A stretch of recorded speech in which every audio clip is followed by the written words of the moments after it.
non. Des enfants et des maisons, non.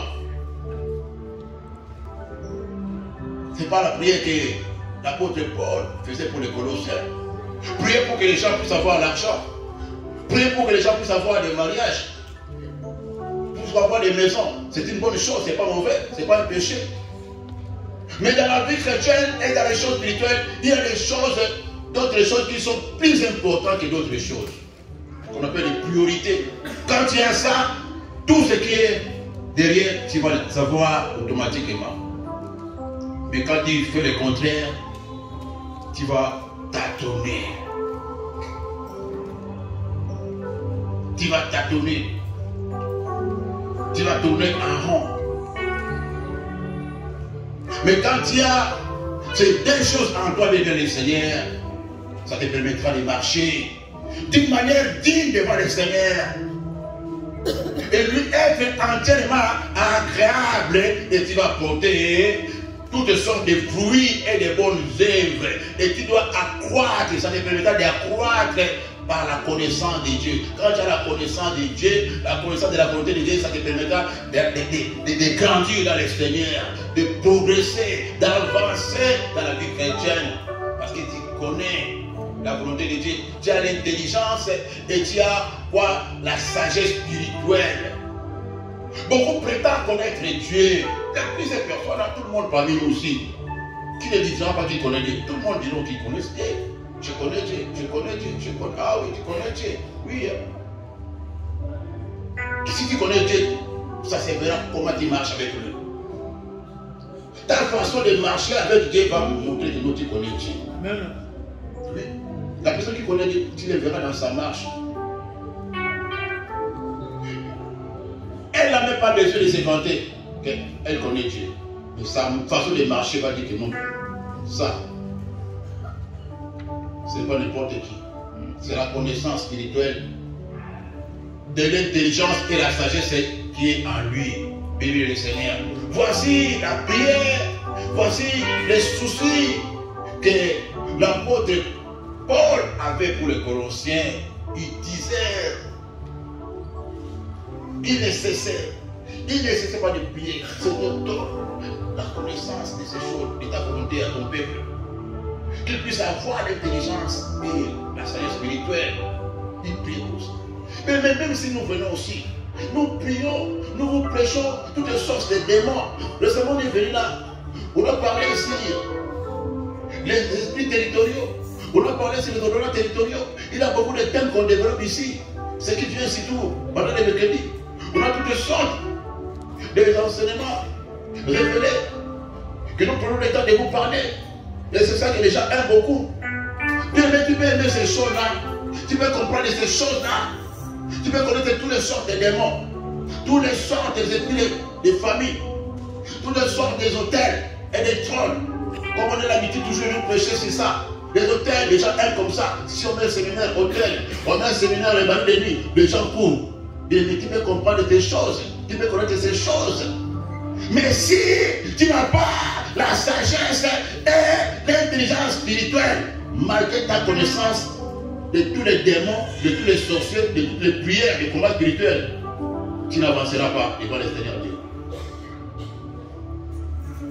Parce que ce sont des choses élémentaires. Voilà. La connaissance des démons, des maris de nuit, l'esprit de pauvreté, l'esprit de forêt, pouvoir de la terre, ce sont des choses élémentaires.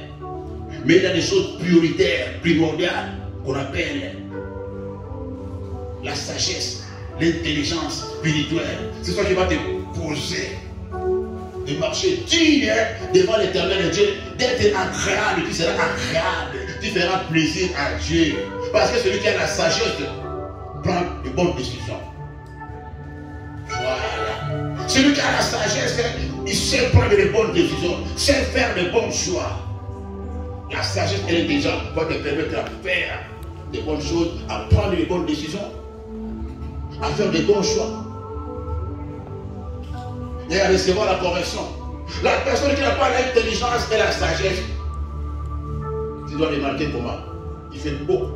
Il peut être licencié, gradué, ministre, docteur, président, diplômé, bien possible avec des gardes corps, tu rentres dans son bureau comme ça, cadre, mais il n'a pas la sagesse et l'intelligence spirituelle.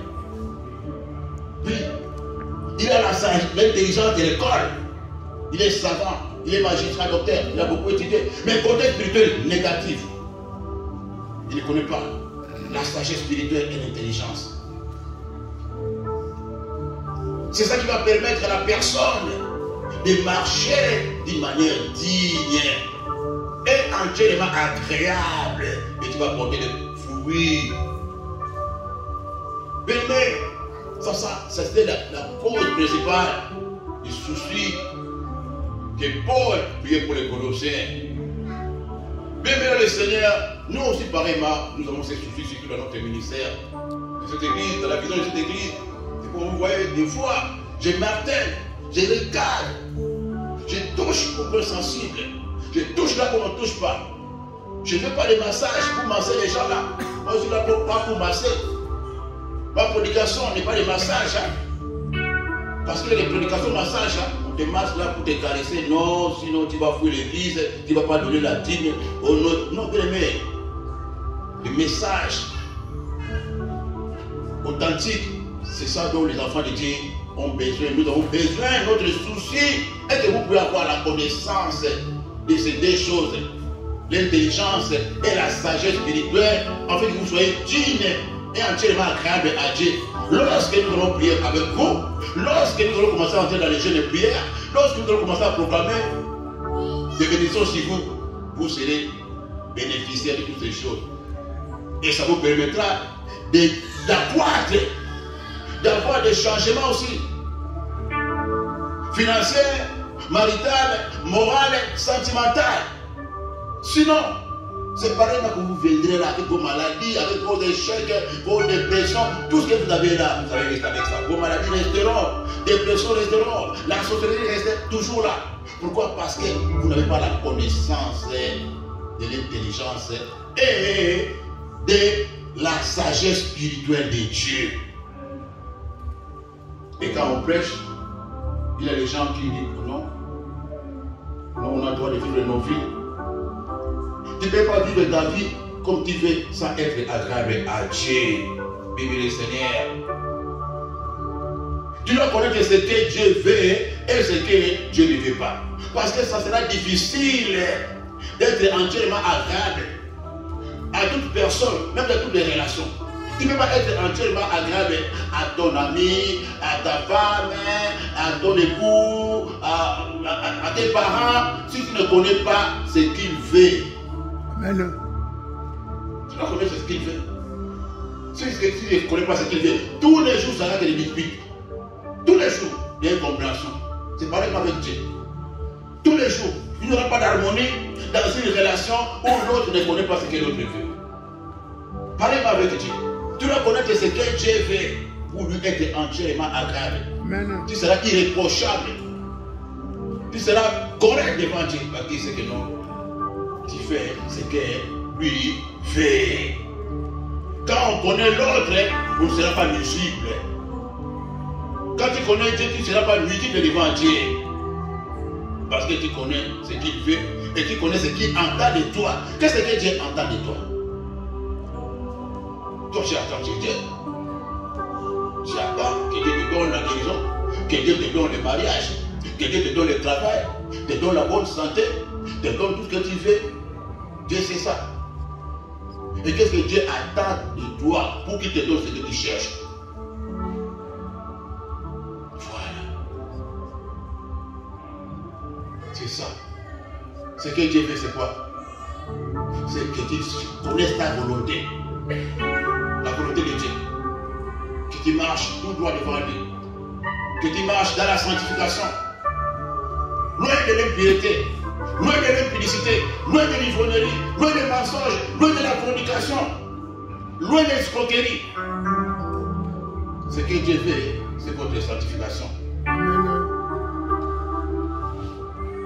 C'est ce que Dieu t'attend. Il veut que tu puisses faire ça. Et lui, de son côté, il va te donner ce que tu lui demandes. Et maintenant, qu'est-ce que Dieu fait? Malheureusement, Dieu nous parle tous les chemin. Dieu nous interpelle tous les jours par ses serviteurs. Il nous parle, il répète, il reprend. Mais nous ne prenons pas garde. Nous ne faisons pas attention à ce que Dieu nous dit. On fait attention seulement quand on oublie que Dieu nous bénira. Ah, on fait attention. Dieu va nous guérir. Ah, on fait attention. Dieu va nous élever. Ah, on fait attention. Mais Dieu élève avec des conditions. Dieu guérit avec des conditions. Dieu bénit avec des conditions. Et ces conditions, si vous ne voulez pas les écouter et les mettre en pratique, Dieu ne fera rien. Amen. Tu verras la personne ici. Dieu nous interpelle tous les jours, tous les mois, 2 ans, 3 ans, 4 ans, 6 mois, 8 mois. Dieu continue toujours à parler. Continue toujours à interpeller les mêmes problèmes. La personne est indifférente. La personne ne change pas. Il ne veut pas changer ce que Dieu dit. Tu vas voir, la personne va faire quoi? Il change l'église. Parce qu'il a entendu longtemps ce qu'il est venu chercher. Il a entendu longtemps. Tu crois que si tu viens ici, automatiquement tu auras ce que tu es venu chercher. Le papier prend, le mariage prend, la guérison prend, la délivrance prend. C'est moi qui donne ça, c'est pas moi qui donne ça. Moi je suis un simple travailleur. Celui qui donne, il est là-haut. C'est celui qui a donné ce livre et ce message que je te transmets. Si tu n'écoutes pas ça, si tu ne veux pas acquérir ça, tu rejettes ça, tu vas commencer à me suivre chez toi à la maison. Mais tu as fait le message ici. Mais tu seras à la maison. Comment maintenant tu es là? Au hôpital de Jésus, tu es là. Tu commences à suivre dehors, là, chez toi à la maison. Parce que tu as appris ici pourquoi? La prédication, le message qui t'interpelle, qui te ouvre les yeux. Tu crois qu'en suivant la maison, tu auras la délivrance et la guérison là. Tu te trompes. Tu te trompes. Tu te trompes. Tu vas changer les églises, mais tu ne changeras pas la parole de Dieu. Amen. Tu vas me fuir, mais tu ne fuiras pas la parole de Dieu. Amen. Bien-aimé Seigneur, tu ne fuiras pas la parole de Dieu, tu quitteras l'église, mais la parole de Dieu restera pareillement. Bien-aimé Seigneur, c'est ce que beaucoup de nous font. Beaucoup de nous sont dans ces confusions. Ils sont dans la confusion à cause de la manque de la connaissance des choses spirituelles telles que l'intelligence et la sagesse. Et tu verras comment, quand il reste très longtemps, tu ne prends pas garde, les conséquences seront graves. L'Esprit de Dieu va te quitter. Soit le Saint-Esprit sera étouffé. Quand le Saint-Esprit est attristé par tes péchés, par tes comportements, par ton insoumission,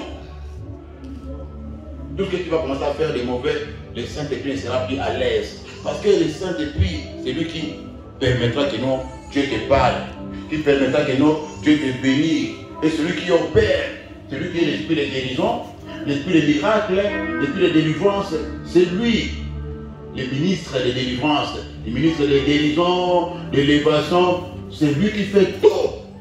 Résurrection, c'est le Saint-Esprit qui ressuscite. Guérison, c'est lui qui fait ça.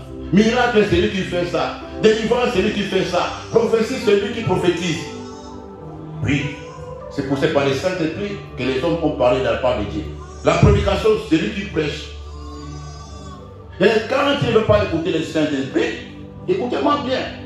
Ce qu'il fait, ce qu'il dit, il sera attristé. Parce que tu l'écoutes, parce que tu le rejettes. Il sera attristé, attristé, attristé, attristé pendant 1 mois, pendant 2 mois, pendant 3 mois, pendant 4 mois, pendant 5 mois. Après, tu vas voir le Saint-Esprit quoi, il commence à se retirer petit à petit. Il se retire petit à petit. Il se retire. Il se retire parce qu'il sait que non, il est mal à l'aise. Aujourd'hui, il est mal à l'aise. Sur la Massanga, sur la Ekobo, sur la Otonga, sur la Kanda, tu es toujours colérique, tu es toujours dans l'impudicité, tu es toujours dans la masturbation, tu es toujours dans les films pornographiques, tu es toujours dans les combossas, papa. Le Saint-Esprit commence à rire. Tu es toujours nerveux, tu parles trop, Tu es toujours dans les films, musique mondaine, tu es toujours là, les saints depuis. Dis que non, ça c'est pas mon territoire, c'est pas mon monde. Il commence à te relâcher petit à petit. Tu restes maintenant charnel, sans les saints depuis Dieu. Et tu verras maintenant, les personnes qui restent comme ça, ils viendront toujours à l'église. Hein. Tous les dimanches qu'il est là. Hein. Quand on prie aussi, on va prier avec nous aussi. Hein. Quand on chante, il va chanter aussi avec nous. Hein. Quand on adore, il va adorer aussi avec nous. Hein. Il ne prie pas l'église. Hein. Il est là à l'église. Toujours en l'air. Mais il est déjà vide. Ce sont les gens qui sont habitués avec la prière. Il est habitué avec la délivrance. Il est habitué avec le combat spirituel. Il est habitué avec la louange. Il est habitué avec les prédications. Il est habitué avec les enseignements. Tu vas voir conséquence, la vie de telle personne. Néant. La personne là, tu verras, il n'a plus la crainte. Il n'a pas la crainte de Dieu en lui. Il est habitué avec le péché. Il est habitué avec la fornication. Il est habitué avec les critiques. Il est habitué avec les whisky. Il est habitué avec les injures. Ils sont nombreux à l'église. Ils sont nombreux à l'église. Il est habitué avec le péché. À Messali na Masumo, à Messali na Masanga, à Messali na Okobo, à Messali na YouTube. Il est partout dans tous les médias. Il connaît tous les médias qui vont les Congolais ici. Les gens qui se disputent, qui se chamaillent. Ils sont en train de suivre tous les médias que vous voyez. Les mamans nationales, les quoi ça, on appelle ça comment? Les Karines, tout qu'on sort là. Les manchés, ils font qu'on appelle ça, ils s'insultent entre tous les mamans congolais que vous voyez à l'église, ils sont là. Toute la nuit, c'est qu'ils font. Ce sont les choses vraies. Ils sont là. Mais les dimanches, ils sont sur l'église, il est habitué à l'église. Il est habitué à la prière. Donc on dit jeune à 21. Donc on a 21. Et puis on va dire 40. Toujours c'est la carte, toujours à la porte. Babakouk. Toujours à la bino maël. Babakouk. Babakouk. Attends la promesse dans la prière, mais dans la sanctification, dans la droiture. Parce que Babakouk on a fait de ma colonne. Dans la sanctification, dans la prière, attends la promesse pour ça. Nakati ya boîte de nuit. Attends la promesse pour ça. Nakati ya mon national. Na YouTube, na TikTok. Tout ça dans 21. Vous êtes un bandit. Et puis son malo yo. 40, ils ont porté 40. Tu vas regarder la vie. Dans la vie, il y a beaucoup comme moi. Il y a beaucoup comme moi. Tu vois le TikTok, le Facebook. Ici, c'est la mise en pratique de la parole de Dieu. Kabakou kaba slogan Bakou Kabakou Malouba. On vous la promesse wana attend jusqu'à 80 ans, 60 ans, 70 ans à Bakou. On se la rataka. Vous la moko. On commence à banguer à comment Kabakou wana. C'est la distraction. Prêche la parole de Dieu. Insiste. Le Seigneur. Le Saint-Esprit sera étouffé. Tu verras ces gens-là sont habitués. Habitués à la prédication. Habitués à l'église. L'église est devenue comme un lieu de refoulement. Il vient là. Donc comme un bébé, il vient là. Ah, de l'eau louange, de l'eau qui toque quoi. Matin, de l'eau qui toque quoi. Et de l'eau qui vient de rentrer. Matin, de l'eau qui toque quoi. Matin, ma belle là. Matin nyonso ya nzambe kaka malamu soki ezopesa bato kobanga nzambe mais soki okomi masolo lisabonge eza sous matin te. Prêche la parole, vive le Seigneur. Okomona moto ase familiariser dans la prière, dans votre église. Mais quand il reste volontairement dans les péchés, parce qu'il y a des gens qui restent volontairement, il reste volontairement. Il sait que non, ce qu'ils sont en train de faire, c'est le péché, mais il fait ça. Il sait que insulter c'est un péché, mais il fait ça. Il sait que ce que je suis en train de faire là, c'est condamnable dans la Bible, mais il fait ça. Qui dira que non, il ne sait pas que dans l'impudicité, commettre l'adultère c'est un péché. Qui le dira? Qui n'a jamais entendu ça? Qui dira que non, connaître les rapports sexuels hors mariage c'est un péché? Qui dira qu'il ne sait pas ça? Qui dira que non, prendre la femme d'autrui, l'homme d'autrui c'est un péché? Qui dira qu'il ne sait pas ça? Tout le monde sait ça. On apprend ça, tout le monde. Mais les gens font ça. Qui dira que avoir de mauvaises pensées contre l'homme c'est un péché? Il ne sait pas ça.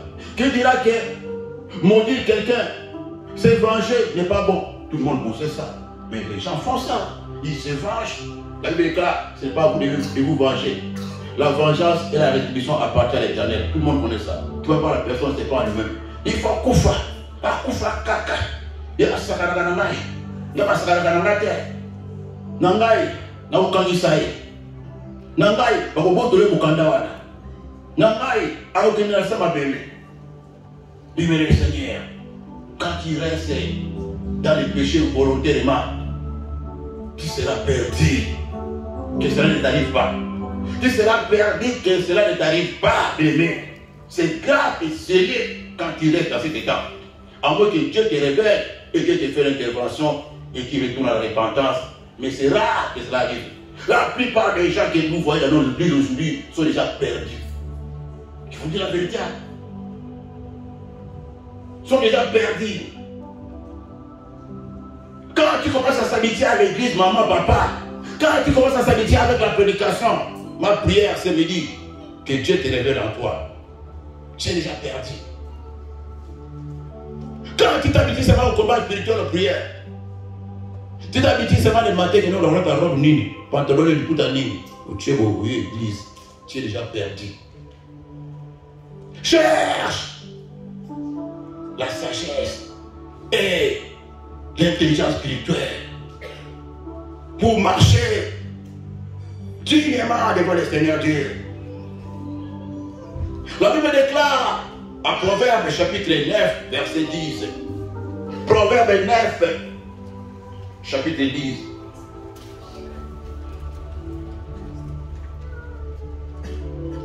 Proverbe 9 chapitre 10.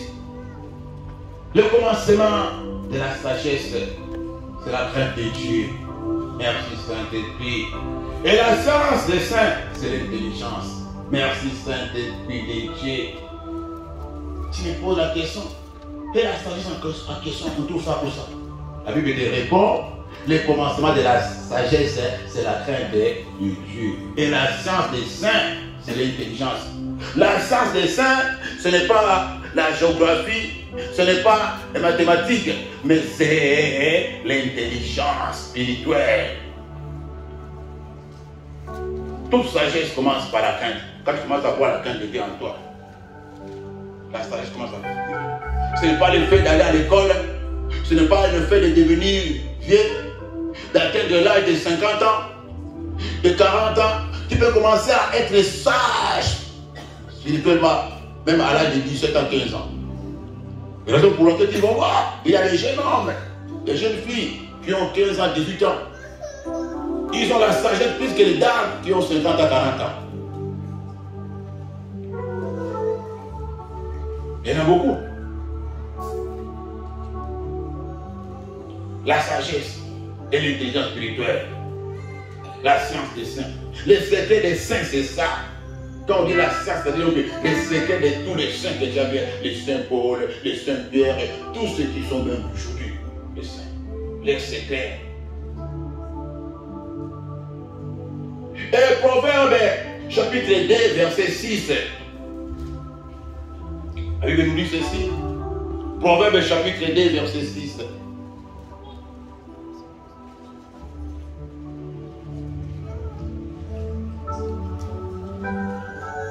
Car l'Éternel donne la sagesse de sa bouche, sort de la connaissance et l'intelligence.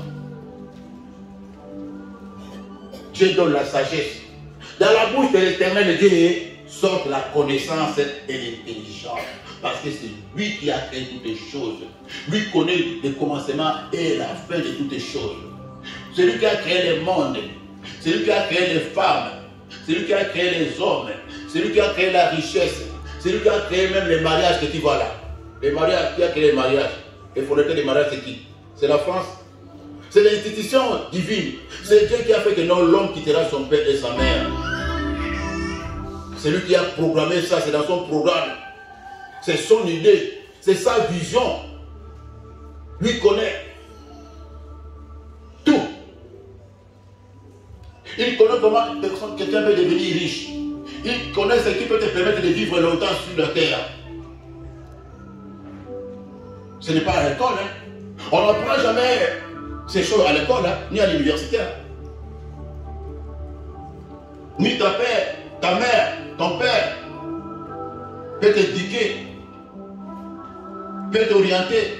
Mais la vraie sagesse spirituelle et intelligence spirituelle sort de la bouche de Dieu, la connaissance. Salomon, Dieu lui a apparu en rêve. Dieu lui a dit de lui demander tout ce qu'il fait. Qu'est-ce que Dieu a demandé à Salomon? Tout ce qu'il veut. Et Salomon lui a demandé quoi? La sagesse. Si c'était toi, tu allais demander quoi? Le mariage. Tu allais demander quoi? Range Rover, villa ma campagne. Tu allais demander quoi? Mal de cabello. Et vernis. À Soko Kosoka. Carton banane, 10 cartons à mèche, tous les sortes de cabello. Mais lui a demandé la sagesse. La sagesse. Parce que Salomon savait, il n'y a pas quelque chose de plus précieux que la sagesse. Tu as demandé à Salomon, demande. Il a dit, donne-moi la sagesse. La sagesse. Toi aussi, tu peux demander à Dieu la sagesse. Hein? Tu peux demander aussi. C'est ce qui est dans ta Bible, n'est-ce pas? À Jacques chapitre 1, verset 5. Qu'est-ce qu'on écrit sur ta Bible? Qu'est-ce qu'il est écrit sur ta Bible là? Jacques 1, chapitre 5. Tu n'as pas la Bible, hein? Tu viens, c'est ce que j'ai dit. Sans la Bible, je peux te tromper là. Tu ne prends pas les notes. Tu me regardes comme quelqu'un qui regarde la télévision. Tu regardes les RFI. Tu regardes les MTV. Non, nous sommes à l'église.